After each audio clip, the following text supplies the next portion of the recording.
Slightly different perspectives today. Hello guys, how are we getting on? My name is Aaron Kelly and it is that time of the year again. The Premier League is about to return and it is that time again where I just fuck myself over really by making some horrible predictions. So yeah, what this video is going to be. I'm going to be predicting the Premier League table from top to bottom once again.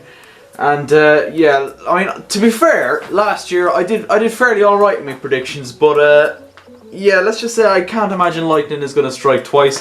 I have my list here and I'm going to read it out to you. So we're going to start off with the bottom of the table and work our way up. So we're going to start off with the relegation zone. So 20th I've gone for Sheffield United, 19th I've gone for Brighton, and 18th I've gone for Newcastle United. So let me just fill these in on my, I suppose, thinking behind these decisions. Sheffield United haven't spent an awful lot of money. They don't have an awful lot of money to spend. You know, they're quite a small club. Their record signing, which was made this summer, was Callum Robinson. So yeah, can't exactly say I'm holding out much hope for them. They're a manager who isn't experienced in the top flight, and to be honest, I think it's just going to be a really tough season for Sheffield United. Just above them, I have Brighton. And similar to them, to Sheffield United, their manager Potter isn't experienced at all in the Premier League, and they've also not made too many signings. I think they made a bit of a mistake when they got rid of Chris Hughton at the end of last season, and I think it's going to be a season of struggle for Brighton. And obviously 18th, as I've said, Newcastle. Now Newcastle has been a place, you know, a horrible place to be really this summer, hasn't it? Rafa Benitez is gone, Steve Bruce is in, and to be fair, they've actually made a couple of signings, but they spent 40 million on this Joelinton fella, and I think their survival will depend a lot on whether or not he is able to hit the ground running. But if he doesn't, I feel like it could be a real season of struggle for Newcastle United. Just outside the relegation zone then, in 17th place, I've gone for Southampton. Now, Southampton had... again, it was a struggle of a season last year, really, until Hasenhüttl came in. But I think it will be a struggle once again. I did actually predict them to go down last season and they proved me wrong. They've signed a couple of players. Obviously Che Adams has come in, which could prove to be a very good signing for them indeed, but I just cannot see them, you know, excelling much further than they did last season. I think survival, but just about, and it'll be interesting to see whether or not Hasenhüttl makes it through the whole season again. 16th in the table then, I have gone for Burnley. Now Burnley are one of those teams that, you know, once they really did exceed themselves and get into the Europa League spots, and last season they struggled for a while but were safe, and I think it could be a similar season this year than it was to last year. Sean Dyche has done an incredibly good job over the last couple of years in keeping Burnley in the league. They have made a couple of decent signings, to be fair to them. Eric Peters, they signed from Stoke, very experienced left back. They've also re-signed Jay Rodriguez from West Brom, so that is a decent signing as well. Solid enough Burnley. I've gone for 16th for them. Easy safety, to be honest. Moving on to 15th in the table then, and it is not only one of the highest spenders in the Premier League, if not the highest in the Premier League this summer, but one of the highest spenders in Europe, and it's newly promoted Aston Villa. Now we've seen loads of times with teams coming up from the Championship and spending a lot of money. We've seen it so many times. We've seen it with Fulham last year, and they struggled really badly. They never really got going, and it was just a pretty miserable season for them. It's such a risk bringing in that many players in such a small space of time. It takes time for these kind of players to gel, and when you're pretty much signing a whole new team, it takes a while. But I don't think Villa will get relegated, but it'll still be a tough enough season for them. 14th then is the next newly promoted team, and that is Norwich City. Now Norwich played a very entertaining brand of football last season in the Championship, and it was enough to get them back into the top flight. I don't think they're going to pull up too many trees this year though, but I think it will be solid enough survival nonetheless. They have brought in a few decent players as well. They've brought in Patrick Roberts on loan from Manchester City, very highly rated midfielder, spent a while with Celtic on loan as well. They've also brought in Sam Byram, who's meant to be highly rated right back from West Ham. Not young at this stage, but still promising nonetheless. And they've also brought in an experienced keeper in Ralph Foreman from Schalke. I probably butchered that name, but what can you do? Yeah, so I think Norwich are going to be solid enough this year. I don't think they're going to go down. 14th for them for me. 13th then, I have gone for Crystal Palace. Now Crystal Palace are one of those drama clubs. They're probably, you know, they're probably too good to be worrying about relegation, but they always tend to be in a position where fans are worried about possibly getting relegated. There's been a lot of drama with them this summer surrounding Wilfried Zaha. He's now handed in a transfer request for, I think, the second time as I'm recording this video. And he's getting worried now. He's looking at the transfer market saying, oh shit, the season starts and the transfer window ends on Friday. I need to get me fucking arse out of here. But so far no one has really, come in for him. They have made a couple of decent signings though. They completed the permanent signing of Jordan Ayew from Swansea, and they've also signed former Chelsea man, former Chelsea captain Gary Cahill in the last couple of days. So it should be interesting to see how the whole Zaha situation finishes off, but I think Palace will be safe enough this year. 12th then, I have gone for Watford. Now, I was very hard on Watford last year, let's face it. I had them nearly getting relegated. I had them struggling when I made my predictions video, but I don't think it's going to be anything like that, and it wasn't anything like that last season. But this time around they're going to be very, very comfortable. Obviously one of their most successful seasons last year, pushing for the top 10, and of course they got to an FA Cup final, which, I mean, Man City, they pretty much just took Watford apart in that final, didn't they? I think it was 6 or 7-0. But anyway, yeah, Watford safe enough for me. 11th I've gone for Bournemouth.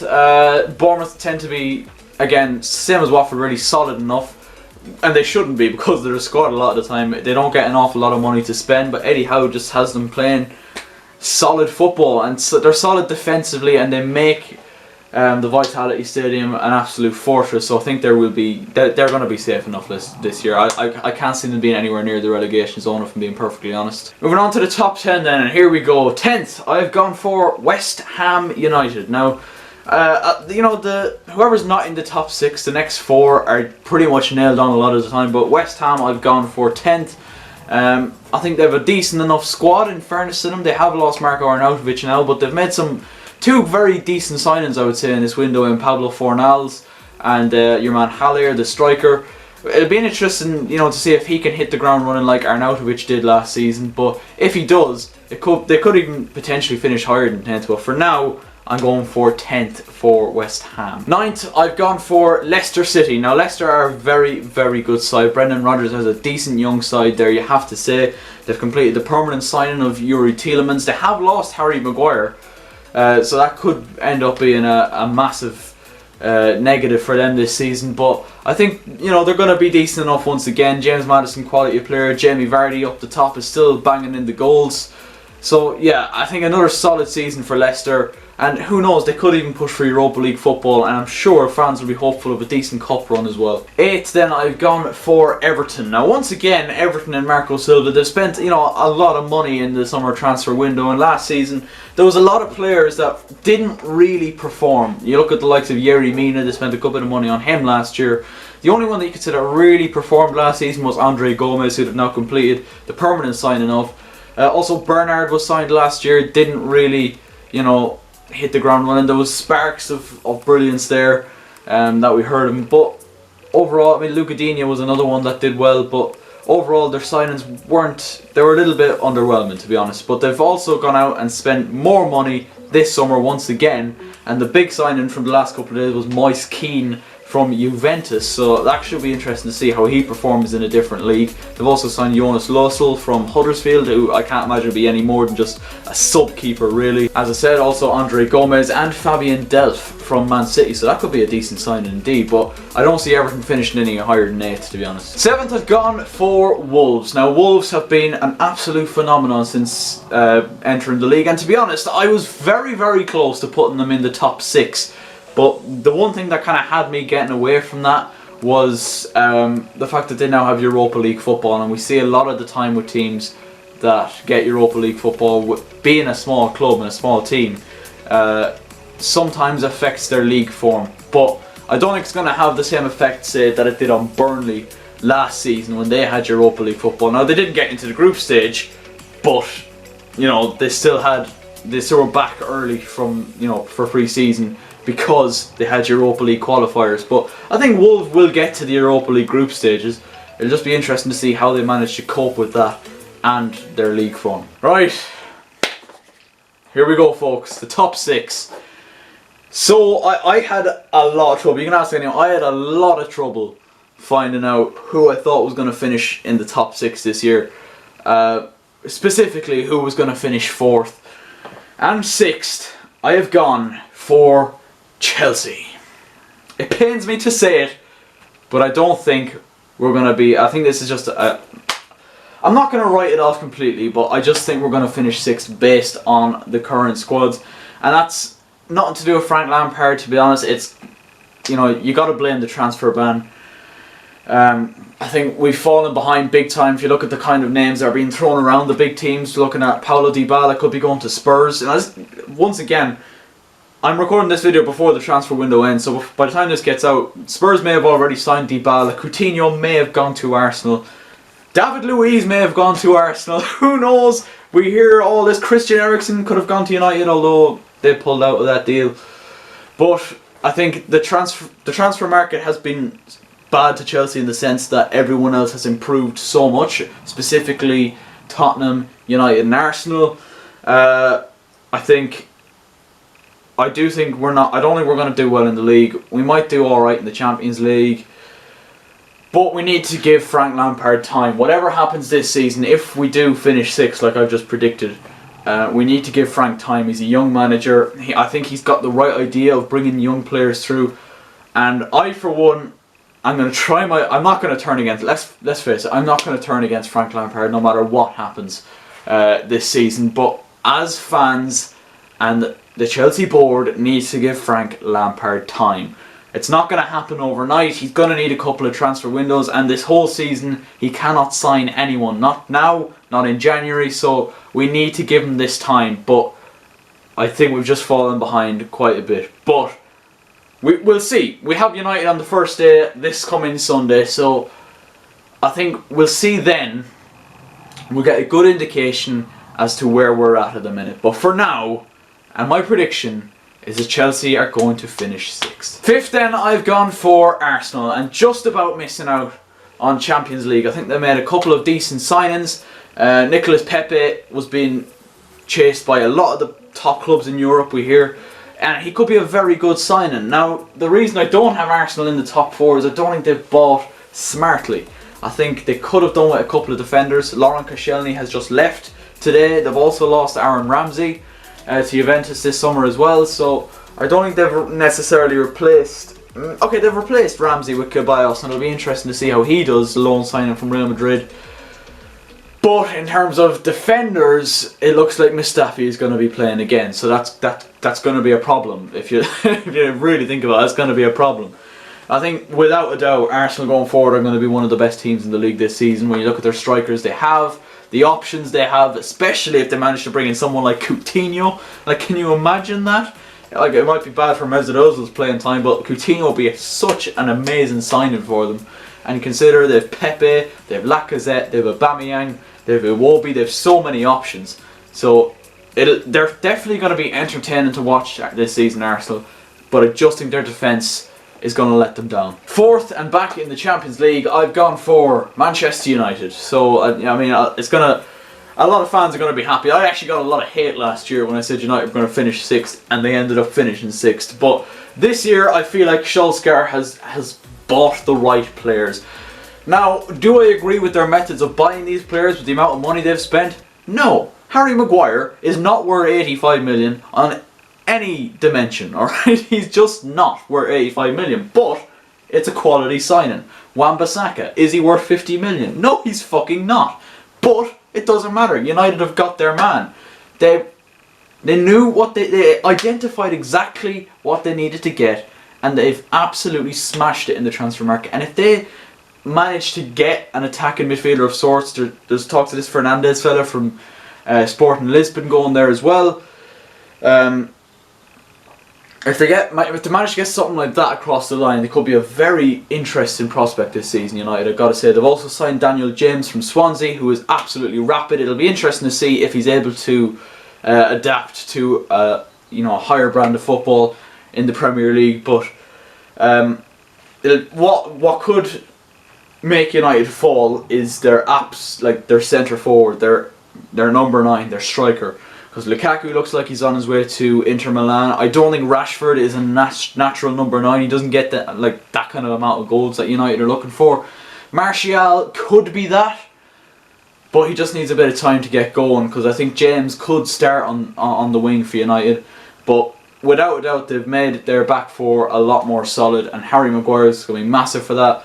Wan-Bissaka, it'll be interesting to see how he manages to adapt into this team as well. But I've got to tip me hat for Man United, because they've done it right. They've done the transfer window right. They've gone out and they've bought good quality of players, I have to say. So fair play to Solskjaer. Third, then I've gone for Tottenham Hotspur. Now, Spurs were very annoyed they didn't finish in the top 3 last season, and let's be honest, they should have. I don't know how they didn't. They pretty much bottled it at the end. And they've signed this Ndombele fella from Lyon as well. He's meant to be a very highly rated midfielder. He could be a very good signing for Spurs indeed, but that's just adding to their already growing squad. And I think they've finally replaced Moussa Dembele in the heart of that midfield. They've tried a couple of times with fucking Eric Dyer and Wanyama, but they just haven't been to the standard of Moussa Dembele, because he was such a, he could do everything, you know what I mean? He was that kind of midfielder. So I think Ndombele could be that, adding to the squad that got them to the Champions League final already. Spurs are going to be even closer to Liverpool and City this year, without a doubt. Without a doubt. And who knows, they could go even further in the Champions League and win it. Who fucking knows? They're a quality squad, and it'll be interesting to watch this season. So that leaves us down to our final 2 teams, and you know who they are, Man City and Liverpool. Who do I think is going to win the league? Man City. I'm sorry, right? The Premier League is starting to get a little bit boring. I think Man City are going to pick up their 3rd title in a row, lads. They are just ridiculous, and have added to their squad this summer as well, with signing Rodri from Atletico Madrid. So it'll be interesting to see how he manages. I think he is going to be, a long-term replacement for Fernandinho in the team. But again, City just spending money, and as long as they keep doing that, they're going to keep winning things. And I think they're the first team ever to win a domestic quadruple in 1 year. So in a calendar year, obviously after winning the Community Shield the other day against Liverpool. So they're a quality team. Liverpool haven't signed anyone really. They've signed Adrian from West Ham to replace Simon Mignolet, but that was like obviously a swap for swap. No one's going to overthrow Alisson and go for them. But in terms of players that can actually change their squad, Liverpool haven't done that. They haven't signed anyone of that calibre. But yeah, Man City, I don't think they're going to run away with it. I think it'll still be tight, and I think the top 3 in particular will be more tightly condensed, I think, this season than it was last year. But yeah, it's going to be interesting nonetheless. So yeah, those are my predictions for 2019-20, and by May 2020, I'll be doing a similar video I did back in May, reacting to my Premier League predictions once again. And for Chelsea's sake, let's hope I'm very wrong. I just hope we don't finish lower than 6th. So yes, boys and girls, that is my thoughts on the 2019-20 Premier League final table. That's what I think it's going to be. Let me know your thoughts in the comments section down below. Also, who do you think is going to finish top scorer, all that kind of crack. I love hearing your opinions. So yeah, just leave them down in the comment section below. Leave a like if you enjoyed, subscribe if you're new, and I'll catch you later.